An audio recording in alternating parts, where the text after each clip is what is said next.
Okay, Raphaël, I saw you playing the Slash Draw FTK yesterday at A1. Yeah. Are you willing to do like a deck profile, in-depth combo? Only because it's the only way for you to get it on your channel, because the only one who top with it can't give it to you. But I did absolutely horrible. Some nasty things happened to me out of my control in round 5, but I can't mention it on YouTube. I wasn't really. I didn't mouse the deck at all, because I learned of it on Thursday. Yeah. Because this deck is completely thought of and made by Jesse Kotton from Canada, who was staying in my hotel and who introduced me to some plays on Friday night when he was staying in my room. So all the credits go to him. He invented this deck months ago in November, I think. Or even earlier, so he's the mastermind behind this deck. He played it as well. Unfortunately, he didn't do well with it, so he couldn't show himself. He's not present here. Otherwise, he would have for sure given you this feature himself. So I can still share it. So, but this is not made by CCG or me, or this is really Jesse Kotton's idea. Okay. So what I play was the Grinder Golem, which is the most broken card in the deck, because it's like one card star Yuja already. What Jesse showed me as well, why this card's so broken, you just you summon a danger on your field, and then the Grinding Golem on your opponent's field, then you make that card with the tokens and you bounce both the danger. Like, this card has so many uses. Like in the game you saw, my first round, which is the round I destroyed the other guy's player, I drew this 2 times, and then that's why I like it was so far. This card is absolutely amazing. Then it's not that different from the FTK I played in London. So the free Nessie, one Bigfoot. I know Jesse didn't even play Bigfoot, he hated the card. Free Mothman, that's all pretty staple. You just need a lot of names, that's what I found out. Snake, Cabra, Dogman. I hate this one, but yeah, it's level 7, so I have to play it, but I never hate it. Like, this is my nemesis, I guess. 2 Thunderbirds. And then only the browse, only the draw engine. Like I said, I didn't make the deck, so I have no idea what the reasoning behind was. The only thing I can think of is that you need to play the slash draw. You're not really you don't have the graph file to search, right? So it makes sense to just cut the snow. You don't need to search anything. You just want to have these because it's deck thinning. Because the whole FTK, I'm gonna show like how it works later. It's just about drawing your deck. It's insane. When Jesse showed it, like how he played it, like Hassan knew it as well. Like he said, like in his hands, it was I think the best deck for the event. So Zephyros to bounce stuff. One Armageddon. I don't even know if this is good, because to do the FTK you have to give your opponent a monster. Yeah. And usually that's going to be Grinding Golem. Yeah. If you use Grinding Golem, you can't normal summon anymore. So then this normal summon is gone, but you can still summon it off Yuja. So it's fine. It wasn't the best card. This of course just to draw for Curious also. Spells. Upstart. I played Upstart. You can do 10k damage, but apparently Jesse didn't play it because he had many occasions that he couldn't do 10k, just 8k perfectly.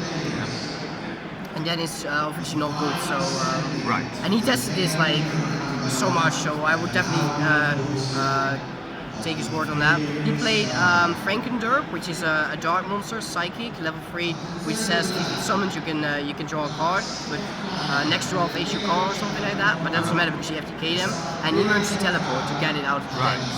So he plays emergency teleport. So and it becomes a monster for Yuja or Curious and draw. So that's much better than Upstart, obviously. But I didn't know about the card because I found out about the deck on Thursday. This is staple. Cards. This is still really good, and because you draw your entire deck, you resolve it every game. Draw more cards and draw more cards. Beginnings. You always resolve 3 beginnings. This is insane. Like, and then you play the slash draw. So what this card says is you discard 1 card, then you look at how many cards your opponent controls, which if you're doing the FTK is always 1. Then you mill that amount of cards, you mill 1, and then you draw 1 card. And if that card is slash draw, then you destroy all cards in the field, and for every card you destroy, your opponent takes 2k damage. So you play this, you blow up your own field and their monster, and that's 8k. Right. The extra deck, the side deck's not really relevant. It's just free Soyuja, which is crucial. You always make that. Yeah, that's one of the most important things. How That's to stack. important, yeah, how to because stack your deck. you do the FTK by setting up this at the bottom of your deck, and then you go to the entire deck, and then you just know where it is. Because, Yeah. I'm gonna show it later. It's I was really bad at math. I'm really bad with numbers anyway. So when Jesse showed me that I didn't need the Sylvan Aurea, Yeah, the which is rank 7. rank 7 that can stack your top 7 cards or 8, depends what you send. He said you don't need that because you can just keep track of where it is. So you basically stack your deck legally. Right. And for me, that was really hard to understand because I'm really bad. I was shit at number. So I was always, even though when I was doing it, I was always a bit scary that for some reason it wouldn't be the top card. Right. But that's obviously not possible. So Tomahawk is still really broken. It's Saryuja on its own. Then you play these two for the tokens. You make with Grinder Golem and Tomahawk. Then Akashic is broken as well because it bounces with Grinder Golem, and a lot of times you use it in your deck. So like right now you can mill 4 cards. You say beginning of the end or whatever. It doesn't matter if you draw, if you mill or discard one slash draw. That's why freeze is played. Because you don't want to have to set this in your opening 5 cards, right? So you just discard it, whatever, because you draw the second one anyway. Right. So Akashic, the free Saryuja, this and Unicorn. Excuse me. Then Curious. This is still really good to like fill the grave for beginning and send the beast for a draw. Summon Sorceress is the second way to get your opponent a monster, because sometimes if the Grinder Golem is the card that's on top of the slash draw, which means you're gonna mill it, then you don't have a way to get, you have to get your opponent a monster, otherwise it doesn't work. So then you have to make Summon Swords, which is a bit weird. Like I struggle with it because I don't master the deck, but Jesse like showed me some combos that it's really easy. You just have to keep track of in your grave that you keep enough of the same types, so like fiends and stuff. Yeah. So for soul charge, then it's really easy. If you keep track of like, okay, I have 2 fiends and 2 other monsters, then you can always go Phoenix into summon Sork, and then you can do it. Right. So it's all about like, yeah, but I could see how many hours he put into the deck. And then this, that was the biggest reason that people didn't want to play the FTK, because this was what we made consistently, which is true and not true. It really depends on hands for me, but you still make it quite often. I lost to Impermanence and Lancia before. I made this, and then my opponent already Impermanence my Saryuja, which was fine, and then he Lancia me. So yeah, then it obviously doesn't work. Right. But yeah, like again, like Jesse said, you make this quite easy. Griffin, this is when you get your second slash draw on a grave. Right. You set it again with Griffin, and then you make Unicorn to shuffle it back into the deck, and then you can draw it again and do the combo. Right. That's like the hardest thing. Jesse told me. I never did this. I didn't get that far in the tournament, but that's the possibility to do that. Yeah. And then just spaces later. So how it works? Obviously it's not shuffled right now. How it works is that you set up in any way your normal danger stuff.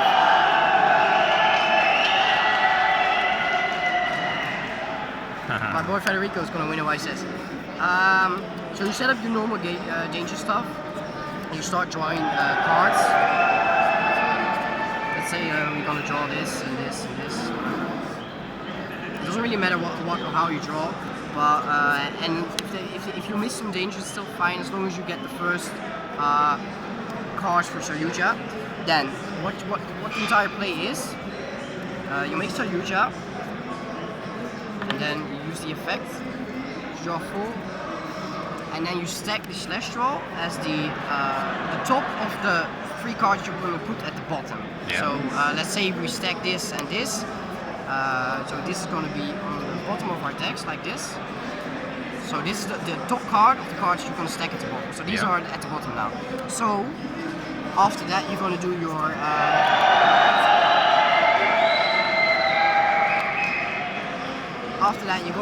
draw thing. You draw your entire deck basically, because you only play draw cards and stuff. So you play all the draw cards, you make multiple Sarjujas really easy.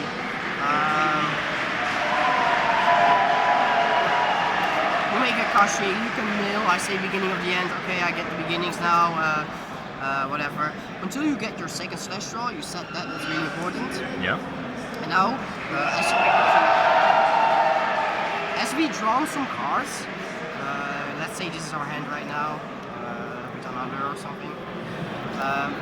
You can always, during the combo, check where the slash draw is. Because we remember, we put it on the top of the free card. So yeah, you're always counting. Yeah. So when we use Saryuja, another 2 times, you can just follow it through the deck. So you look at the bottom, 1 Saryuja, 2 Saryuja, 3 Saryuja, which means it's the top one. Yeah. So you can track where it is, then you count 1 card extra because this is the card you're gonna mill for your slash draw, and then you can count, okay, that's how many cards I still have to draw. Right. So with this hand, for example, the end game is this. You would just set some cards, summon a danger, draw 1, then play the beginning to draw your last 3 cards, and now you know this is the card I'm gonna mill, this is the slash draw, and then you just use the slash draw. You mill 1 card for the monster they have, and then it's the slash draw and you blow up all the cards, and that's the FTK. So it's crazy how effective it was. Yeah, now not for me obviously, but but yeah, it's really clever found. How, Definitely. That's more the thing. Like it's really clever how he came up with this. So like I can't mention it enough. Like all the credits go to Jesse Kotton for this. Yeah, it just saddened me like when I saw that he wasn't doing well with something so unique he invented like so long ago. But yeah, it works. It is a bit more fragile to hand trap than the Firewall FTK. It's a bit harder as well to do. Like if you don't know what you're doing, that's why I struggle with it as well. Like if you haven't mastered it and you're not used to track cards in your own deck, then it's super weird to play. Like it's for as how much FTK decks can take skill, this takes more skill than a lot of other FTKs. And yeah, it's also what Jesse told me is like it's really important that in what order you activate your dangers. And that's why he thinks so many people who tested the deck didn't thought it was good, because they screw up the ratios and when they activate which danger. Which I still is like you usually go for like the non-duplicates or like the best ones to discard, but it's always a puzzle. This deck is really a big puzzle. Yeah, so it's quite hard, and especially under stress, etc. The other weakness I found, because I found all the weaknesses because I did so shit, but the other weakness I found is that it takes a lot of time. Yeah. So the combo, especially when people don't know what they're up against and they have to read cards, it takes a long time with thinking in between. And then let's say you win game 1 with the FTK, you took like 15-80 minutes, then you have to play against something, so with interaction, screw the interaction, right? Stupid game. And then you can either win or lose the game. The deck is actually pretty fine going second, not against combo decks because you don't side that many hand traps, but against like Alter guys and Sky Strikers, you can still OTK them really easy. But it takes time. So let's say you just missed the game 2 and you have to go in game 3. And then it's really good that it's an FTK, so you can, you only need your main phase. But if you lose the roll, you lose game 1, you have to gain game 2, and then they start game 3, then I found that it was super hard to actually win, because they know what you're gonna do, because they saw it in game 2, because you have to FTK them in game 2. But then in game 3 they know it takes a lot of time, they know what to like wait for. If they wait with the Ash for slash draw, it really depends how many dangers they shoot out of your hand, because if you can't make this, then you lose. But then again, if they keep the Ash for slash draw and you make this, then the Ash is wasted. So that's weird for them as well. But I felt it took a lot of time to OTK basically. So if I lost the roll, I won game 2. Then I felt it took too long to like do an effective OTK if they had like many back rows and stuff. So that's something else as well. Also, that of course that happens because I didn't master the deck at all. I just took it because I thought it would be really good. And I think it is, but I didn't do well with it because I just didn't master it. But that's also a reason why it takes a long Yeah, time. definitely. Yeah, because you should actually just play decks in devices that you master. Yeah. So you prevent losing in time. Yeah, so that's basically the deck idea. Any last words? Shout out to Jesse Kotton, he's the creator of this deck. And yeah, that's it. Okay. Raphaël, thanks for your time. Yeah, no Thank worries. you.